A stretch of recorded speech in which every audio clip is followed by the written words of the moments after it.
নমস্কার সবাইকে, নতুন একটা ভিডিওতে সবাইকে জানাই অনেক ভালোবাসা। তো এটা ছিল আমার জন্মদিনের দিন, মানে 22শে নভেম্বর, শনিবার ছিল ওই দিনকে।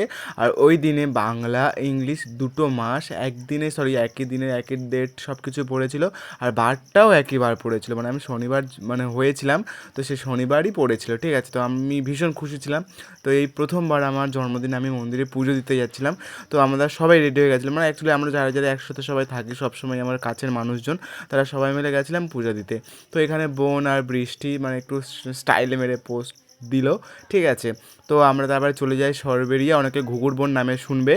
আর আমার ভিডিওতে বলো বা আমার বোনের ভিডিওতে বলো, তোমরা এই ঘুঘুর বোন মায়ের মন্দিরের ভিডিওটা অনেক ভালোবাসা দিয়েছো, তার জন্য সবাইকে অসংখ্য ধন্যবাদ তোমাদের সবাইকে জানাই। আর তাছাড়া আমাদের মা খুবই জাগ্রত, তোমরা সবাই একবার গিয়ে মায়ের মন্দির থেকে ঘুরে আসতে পারো। আশা রাখছি তোমাদের সবার মনস্কামনা পূর্ণ করবে।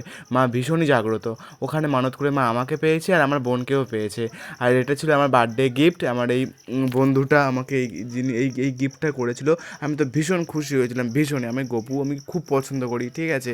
তারপরে গপু একটা আমার বাড়িতে যে এলো আমাকে না জানিয়ে, আমি ভীষণই খুশি। আমি আশাই করিনি, ভেবেছিলাম যে ওটাতে হয়তো নর্মাল ওরা আমার কোনো ফটো থাকবে বা আমার বন্ধুদের কোনো ফটো থাকবে, ঠিক আছে। কিন্তু গপুর ফটোটা আমি দেখেছিলাম, আমি ভীষণ ভীষণ খুশি হয়েছিলাম। তো চলো গপুর ফটোটা তোমাদেরকে আরেকবার দেখিয়ে দিই। তারপর মন্দির থেকে পুজো টুজো দিয়ে আমরা চলে আসি, ঠিক আছে। তারপর ওই যে বন্ধুটা আমাকে গিফট দিয়েছিল, ও আসতে চায়নি, ঠিক আছে।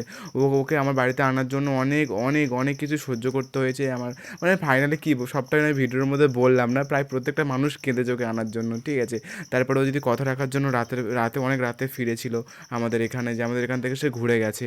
আর এখানে এই দেখো বৃষ্টি বোনকে নিয়ে কী করলো, আমি বৃষ্টিকে বলছিলাম একে ওর শরীরে কিছু নেই, তুই ওরকমভাবে ওকে ঠেলে দিচ্ছিস বলে আমি বৃষ্টিকে অনেক জোরে জোরে কথা বলছিলাম, তাও শুনে নিয়ে ভীষণই হ্যাঁকাতে। তার অরূপ বলছিল আমাদের অবস্থাটা শুধু তোমরা দেখো, সিঁদুর যেন আমরা একাই পড়েছি। আর সিরিয়াসলি ওই মেয়েগুলো পড়েছে, ওদের কপালে সিঁদুর হাটকেনি, আমাদের দুজনের সিঁদুর হাটকে গেছে কেন জানি না। আর এটা ছিল আমাদের মেঘা, এই বোনটাও আমাদের সাথে গেছিলো একসাথে, ঠিক আছে। এটা আমার একটা কাকার মেয়ে। তারপর এখান থেকে ঘুরে আমরা বাড়িতে চলে আসি। আর দুপুরে আমার মা আমার জন্য বানিয়েছিল নিরামিষ খাবার। শনিবার আমরা নিরামিষ খাই, শনিবার আর বৃহস্পতিবার। আর মা আমার জন্য 5 রকম ভাজা করেছিল, আর কি তরকারি করেছিল মনে নেই, ঠিক আছে। তবে খাবারটা খুব টেস্টি হয়েছিল। তারপর আমার বিকালে মাঠে চলে যাই, আর অরূপ গাছে উঠে গেছিলো, আর আমার বোন শুধু কীভাবে ওই অত উঁচুতে উঠেছে আমি খালি ভাবলাম। আর এখানে বৃষ্টি ওকে মারছিল সারাক্ষণ, এর হাসি মজা করছিলাম। আর আমার বোন ওই সে গাছে বসে আছে, আমি বলছিলাম হনুমান কোথা থেকে কোথায় গাছে উঠেছে। তারপরে আমরা কতটা মজা করি তোমরা শুধু ভিডিওটার মধ্যে দেখো, ঠিক আছে। এরকমভাবে আমরা অরূপের কোলে উঠলাম, বৃষ্টিও উঠলাম, শেষে আমরা পড়েও যাব। আমরা একসাথে থাকলে খুব আনন্দ করি গো। আর প্লিজ আমাদের বন্ধুত্ব সম্পর্কটাকে কেউ কিছু খারাপ ভেবো না, আমরা সবাই খুব ভালো থাকি, খুব ভালো আছি। এইভাবে সারা জীবন একসাথে থাকতে চাই, ঠিক আছে। আমাদের বন্ধুত্ব সম্পর্কটা প্লিজ কেউ খারাপ বলবে না। ভিডিওটা কেমন লাগলো তোমরা সবাই কমেন্ট করে বলো। আর সবাই ভালো থেকো, সুস্থ থেকো। ভিডিও শেষে কমেন্ট বক্সে জয় মা কালী লিখে দিও। আশা রাখছি মা তোমাদের সবাইকে ভালো রাখবে ও সুস্থ রাখবে।